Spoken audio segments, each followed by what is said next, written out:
गुरु रविदास। आज की यह कथा किसी साधारण संत की नहीं बल्कि उस आत्मा की है जिसने कहा, मन चंगा तो कठौती में गंगा। आज की इस वीडियो में जानेंगे गुरु रविदास जी के संपूर्ण जीवन इतिहास के बारे में।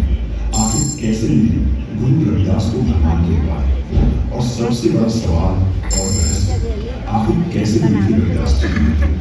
आज हम आपको लेकर चलेंगे एक ऐसे दिव्य संत की यात्रा पर जो आपके जीवन जीने की परिभाषा को भी बदल कर रख देगी, क्योंकि यह कहानी है हरिजनों के भगवान गुरु रविदास की। इस कथा की शुरुआत होती है उस समाज से जो समाज ऊंच नीच में बंटा हुआ था।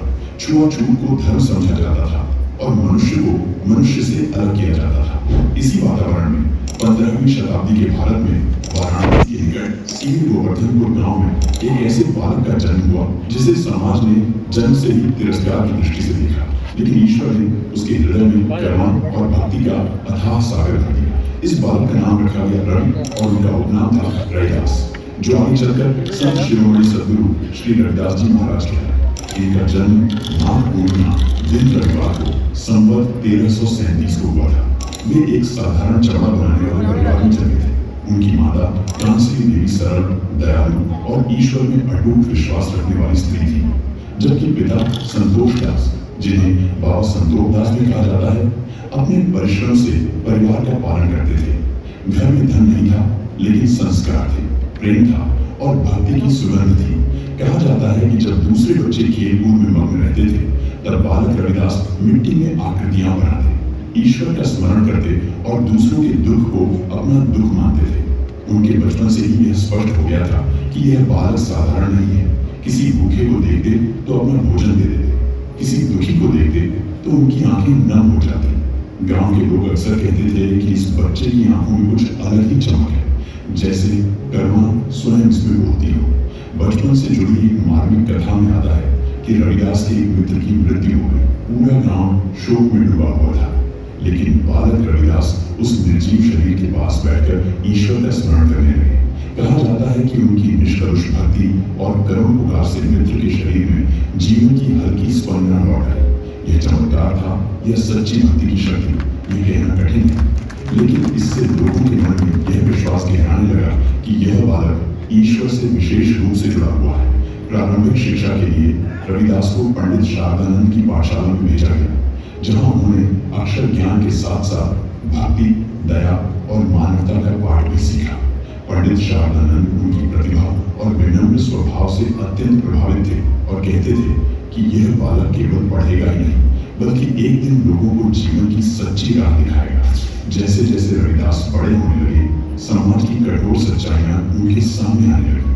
मंदिरों में प्रवेश वर्जित था, कुओं से पानी नहीं लेने दिया जाता था और उनका स्पर्श तक अपवित्र माना जाता था। लेकिन इन अपमानों के बावजूद उनके मन में न क्रोध था, न बदले की भावना। उनके भीतर केवल एक ही प्रश्न उठता था, क्या ईश्वर भी जाति देखकर प्रेम करता है? इसी प्रश्न ने धीरे धीरे उनके भीतर एक मौन विद्रोह को जन्म दिया, जो तलवार से नहीं बल्कि भक्ति और प्रेम से समाज की दीवारें गिराने वाला था।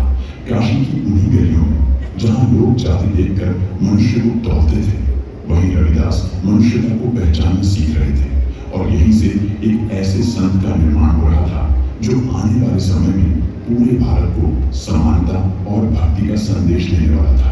काशी की उन्हीं गलियों में जहां जाति और छुआछूत की दीवारें हर दिन ऊंची होती जा रही थी, वहीं रविदास का जीवन एक नए मोड़ की ओर बढ़ रहा था।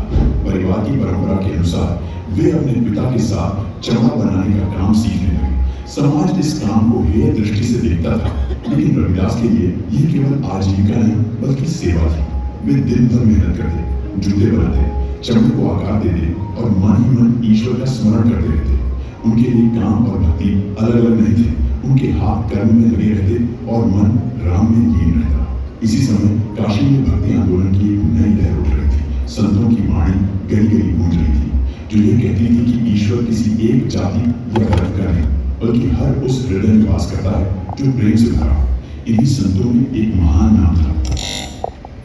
इन निर्गुण भक्ति के समर्थक थे और जाति भेद के घोर विरोधी। लेकिन काफी पहले गुरु रामानंद भी सिर्फ ब्राह्मणों को ही शिक्षा दीक्षा दिया करते थे, लेकिन फिर उन्हें संत कबीरदास जी ने सत्य ज्ञान का स्मरण कराया। ये सब कैसे हुआ, इसके बारे में हम आपको आगे बताएंगे। कहा जाता है कि रविदास गुरु रामानंद के उपदेशों को दूर से सुनते थे और उनके शब्द सीधे हृदय में उतर जाते थे। रविदास के मन में एक तीव्र इच्छा जाग उठी कि वे भी ऐसे गुरु की शरण में जाएं जो उन्हें ईश्वर के सच्चे मार्ग का ज्ञान दे सके। परंतु समाज की सच्चाई यह थी कि एक तथाकथित नीची जाति का व्यक्ति किसी महान संत का शिष्य बने। यह बात लोगों को स्वीकार नहीं थी। फिर भी रविदास ने साहस नहीं छोड़ा। एक दिन प्रातःकाल वे गंगा तट पर पहुंचे जहां गुरु रामानंद स्नान के लिए आते थे। रविदास ने दूर से ही उन्हें प्रणाम किया और उनके चरणों की धूल को अपने माथे से लगा लिया। जब गुरु रामानंद ने यह दृश्य देखा तो उनके मुख से सहज ही निकल पड़ा, राम राम। यही शब्द रविदास के मंत्र बन गए, यही उनकी दीक्षा बन गई। कहा जाता है कि गुरु रामानंद ने यह समझ लिया था कि सच्चा अधिकारी जाति से नहीं बल्कि भक्ति से पहचाना जाता है। इस प्रकार रविदास को नाम दीक्षा प्राप्त हुई। यह क्षण केवल एक शिष्य के निर्माण का नहीं था बल्कि उस सामाजिक व्यवस्था को चुनौती देने का था जो सदियों से मनुष्य को आंटी आ रही थी। गुरु रामानंद के सानिध्य में रविदास का आध्यात्मिक विकास तेजी से होने लगा। वे अब केवल मोची नहीं रहे बल्कि भक्ति के पथिक बन गए। उनका जीवन एक अद्भुत उदाहरण बन गया। जहाँ कर्म और साधना एक साथ चलते थे, वे दिन में जूते बनाते और रात में ईश्वर का नाम जपते। उनके लिए कोई काम छोटा या बड़ा नहीं था क्योंकि वे मानते थे कि यदि मन शुद्ध हो तो हर कर्म पूजा बन जाता है। समाज उन्हें तिरस्कार की दृष्टि से देखता रहा लेकिन उनके भीतर एक अड़िग शांति थी। वे जानते थे कि उन्हें जिस मार्ग पर चलना है वह संघर्षों से भरा होगा, लेकिन यही मार्ग उन्हें उस सत्य तक ले जाएगा जहाँ न जाति होगी न भेदभाव, केवल ईश्वर और मानवता होगी। इसी दीक्षा के साथ रविदास का जीवन एक नई दिशा में प्रवेश कर चुका था और आने वाले समय में यही मुझे अपनी वाणी और भक्ति से समाज की जड़ता को हिला देने वाला था। गुरु रामानंद से नाम दीक्षा प्राप्त करने के बाद रविदास का जीवन बाहरी रूप से तो वही रहा लेकिन भीतर से वह पूरी तरह बदल चुका था। वे अब भी काशी की गलियों में जूते बनाते थे, चमड़े का काम करते थे, लेकिन उनके भीतर निरंतर ईश्वर का नाम गूंजता रहता था। लोग उन्हें मोची ही समझते थे और जो उनके पास बैठता उसे शांति का अनुभव होता। धीरे धीरे उनके जीवन से जुड़ी ऐसी घटनाएं सामने आने लगी जिन्हें लोग चमत्कार कहने लगे। कहा जाता है कि एक बार कुछ पंडितों ने उनकी भक्ति की परीक्षा लेने के लिए उन्हें ताना मारा और कहा कि यदि तुम्हारी भक्ति सच्ची है तो यह पत्थर गंगा में तैर कर दिखाए। रविदास ने न कोई तर्क किया न विवाद, उन्होंने केवल ईश्वर का स्मरण किया और पत्थर को जल में रख दिया। वह पत्थर जल में डूबा नहीं बल्कि तैरने लगा। इसी प्रकार एक कथा यह भी कहती है कि गंगा स्नान के समय जब कुछ लोगों ने उन्हें अपवित्र कहकर रोका तो रविदास ने कहा कि यदि मन शुद्ध है तो गंगा स्वयं रास्ता बना देगी। और ऐसा माना जाता है कि गंगा की धारा ने स्वयं उनके लिए मार्ग छोड़ दिया। इन्हीं सब कथाओं में एक सबसे बड़ी कथा आती है जब गुरु रविदास जी ने काशी के 700 पंडितों को परम ज्ञान दिया था। काशी उस समय ज्ञान की राजधानी थी, लेकिन ज्ञान के साथ साथ अहंकार भी उतना ही गहरा था। धर्म के नाम पर नियम थे, पूजा के नाम पर भेदभाव था और ईश्वर तक पहुंचने के रास्ते भी जाति के तराजू पर तौले जाते थे। उसी काशी में एक महान परिवर्तन की शुरुआत पहले ही हो चुकी थी जब परमेश्वर कबीर ने काशी के प्रसिद्ध आचार्य स्वामी रामानंद को सच्चे भक्ति मार्ग का बोध कराया था।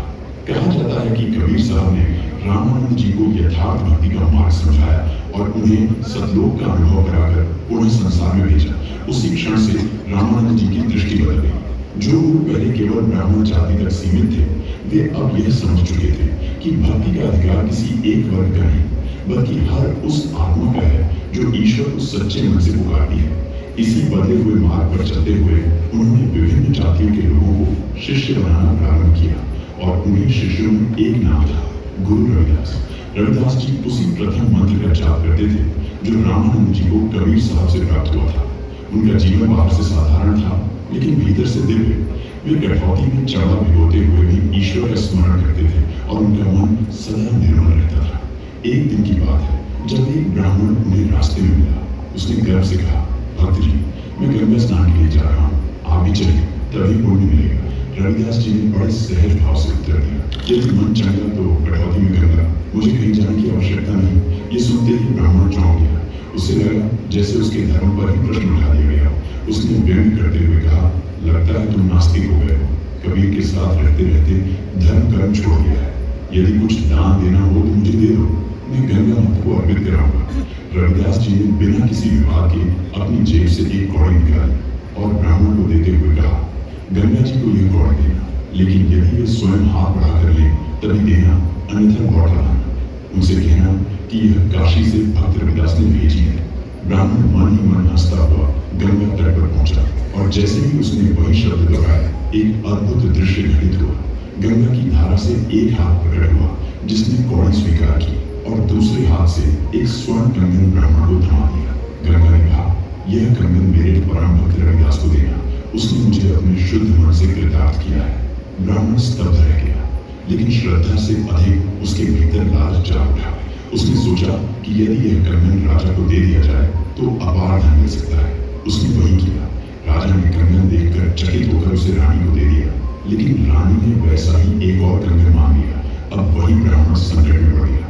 राजा ने उस ब्राह्मण से कहा, मुझे ऐसा ही एक और कंगन लाकर दो, अन्यथा तुम्हें मृत्युदंड दिया जाएगा।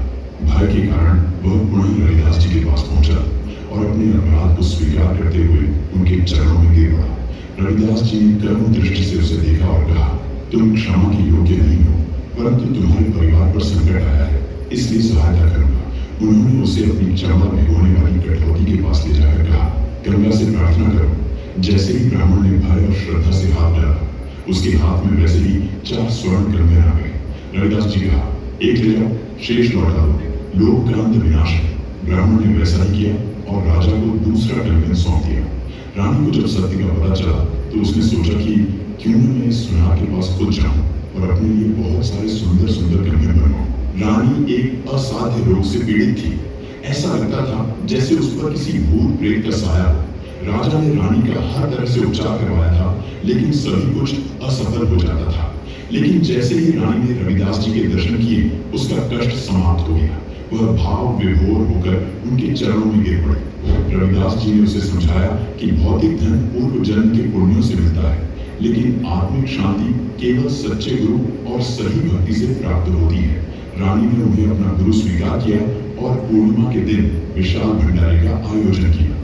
700 ब्राह्मण आमंत्रित किए गए। जब भोजन का समय आया और ब्राह्मणों ने देखा कि रविदास जी उनके साथ बैठे हैं, तो उन्होंने भोजन करने से मना कर दिया। रानी ने कहा कि रविदास जी उनके गुरु हैं। रविदास जी ने स्वयं उठकर जूतों के पास बैठना स्वीकार किया, लेकिन उसी क्षण एक अद्भुत लीला घटित हुई। हर ब्राह्मण को अपने सामने रविदास जी बैठे भोजन करते दिखाई देने लगे। प्रत्येक ब्राह्मण दूसरे से कहता रहा, तुम्हारे साथ रविदास बैठा है, और सामने वाला भी यही उत्तर देता। तब रविदास जी ने कहा, ब्राह्मण जन्म से नहीं कर्म से होता है। उस दिन 700 ब्राह्मणों ने अपना झूठा अभिमान त्याग दिया और सच्चे भक्ति मार्ग को स्वीकार किया। यही वह क्षण था जब यह सिद्ध हुआ कि यदि मन शुद्ध हो तो कठौती में भी गंगा बह सकती है। इन घटनाओं ने समाज को सोचने पर मजबूर कर दिया। लोग समझने लगे कि यह व्यक्ति किसी साधारण शक्ति का नहीं, बल्कि सच्ची भक्ति का वाहक है। रविदास जी ने कभी अपने चमत्कारों का प्रदर्शन नहीं किया, न ही उन्हें अपनी महिमा बढ़ाने का साधन बनाया। वे बार बार यही कहते थे कि चमत्कार नहीं, चरित्र महत्वपूर्ण है और ईश्वर तक पहुंचने का मार्ग प्रेम और समानता से होकर जाता है। इसी काल में उनकी वाणी लोगों के हृदय तक पहुंचने लगी। वे निर्गुण भक्ति का संदेश देते थे और कहते थे कि ईश्वर का कोई रूप नहीं, कोई जाति नहीं, वह हर उस हृदय में वास करता है जो अहंकार से मुक्त हो। उनके दोहे सरल थे, लेकिन अर्थ अत्यंत गहरे। वे कहते थे कि शरीर सबका एक ही मिट्टी से बना है, फिर ऊंच नीच कैसा। धीरे धीरे उनकी ख्याति काशी से बाहर फैलने लगी। अलग अलग जातियों के लोग उनके पास आने लगे, उनसे मार्गदर्शन देने लगे। जो समाज कभी उन्हें छूने से कतराता था, वही समाज अब उनके चरणों में बैठने लगा। इसी समय कई राजघरानों और भक्तों का ध्यान भी उनकी ओर गया। कहा जाता है कि महान भक्त मीरा और राजा पीपा जैसे लोग भी उनकी वाणी से प्रभावित हुए और उन्हें अपना गुरु माना। रविदास के जीवन में यह वह समय था जब तिरस्कार श्रद्धा में बदलने लगा था, लेकिन उनके स्वभाव में कोई परिवर्तन नहीं आया। वे पहले की तरह ही विनम्र थे, सरल थे और यही कहते थे कि गुरु वही है जो मनुष्य को मनुष्य से जोड़े। चमत्कारों और बढ़ती प्रसिद्धि के बीच में रविदास अपने सिद्धांतों पर अड़िग रहे और उन्होंने यह सिद्ध कर दिया कि सच्ची भक्ति समाज की सबसे कठोर दीवारों को भी बिना हिंसा के तोड़ सकती है। रविदास जी की इस आध्यात्मिक ऊंचाई का सबसे बड़ा प्रमाण तब मिला जब उनके पदों को सिख परंपरा के पवित्र ग्रंथ गुरु ग्रंथ साहिब में स्थान दिया गया। यह कोई साधारण घटना नहीं थी, क्योंकि उस समय किसी संत की वाणी को इस ग्रंथ में शामिल किया जाना उसके आध्यात्मिक सत्य और सार्वभौमिकता की स्वीकृति मानी जाती थी। रविदास के लगभग 41 पद इसमें सम्मिलित किए गए और यहीं से वे केवल एक संत नहीं बल्कि सद्गुरु के रूप में प्रतिष्ठित हो गए।